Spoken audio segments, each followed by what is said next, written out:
Instagram বলেন, সেটা Twitter বলেন, সব ক্ষেত্রে এগুলো এই সেম থিমটা প্রযোজ্য।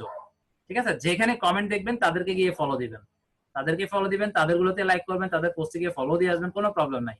তাদের থেকে ব্যাক পাওয়ার সম্ভাবনা অনেক বেশি। আর যারা টোটালি কিছু করতেছে বা করতেছে না আপনি জানেনই না, তাদেরকে সার্চ করে করে এনে যদি আপনি রিকোয়েস্ট পাঠাতেই থাকেন, সেখানে কিন্তু সম্ভাবনাটা অনেক কম গ্রো আপিং এর।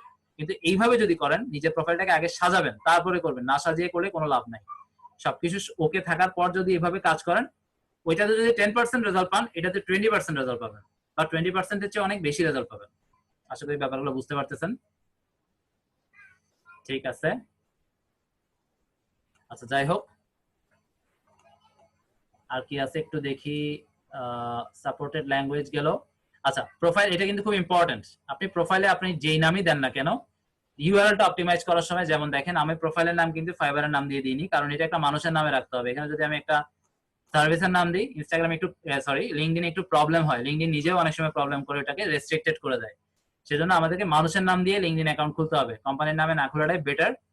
আমরা মানুষের নাম দিয়ে খুলবো। যেমন আমার প্রোফাইলটা আমি দেখি, ভিউ প্রোফাইলে যাচ্ছি, এখানে দেখেন আমার নামটা দিয়ে রাখছি ফারজানা ইয়াসমিন। তো এখানে যেমন আবার লিঙ্কটা আপনারা দেখেন, আমার যে ইউআরএলটা, এখানে কিন্তু এক্সপার্ট ভিএ 1, তারপর একটা হাইফেন টপ, আবার একটা হাইফেন সেলার। আমি চাইলে হাইফেন বাদ দিতে পারতাম, কিন্তু হাইফেন দিলে আমার লাভ। কারণ এখন এই ইউআরএলটা কিন্তু আমার, যখন কেউ এক্সপার্ট ভিএ 1 টপ সেলার লিখবে, তখন কিন্তু এই ইউআরএলটা যেহেতু অপটিমাইজ হয়ে গেছে, তখন লিঙ্কডইনটা চলে আসবে। যদিও লিঙ্কডইন আমার এমনিই আসবে, কারণ আমি প্রোফাইলের ভিতরে লিখছি, পাশাপাশি এটা আমার বোনাস। আমি যেহেতু সুযোগ আছে, মোট কথা যেখানে সুযোগ আছে সেখানে আমি অপটিমাইজ করব।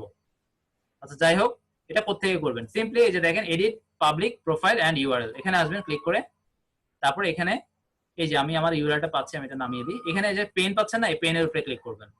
তারপর এখানে আপনি যেটা লিখতে চাচ্ছেন এই বক্সের মধ্যে সেটা লিখে দিবেন, লিখে সেভ করবেন, হয়ে যাবে। খুবই সিম্পল লিঙ্কডইনেরটা।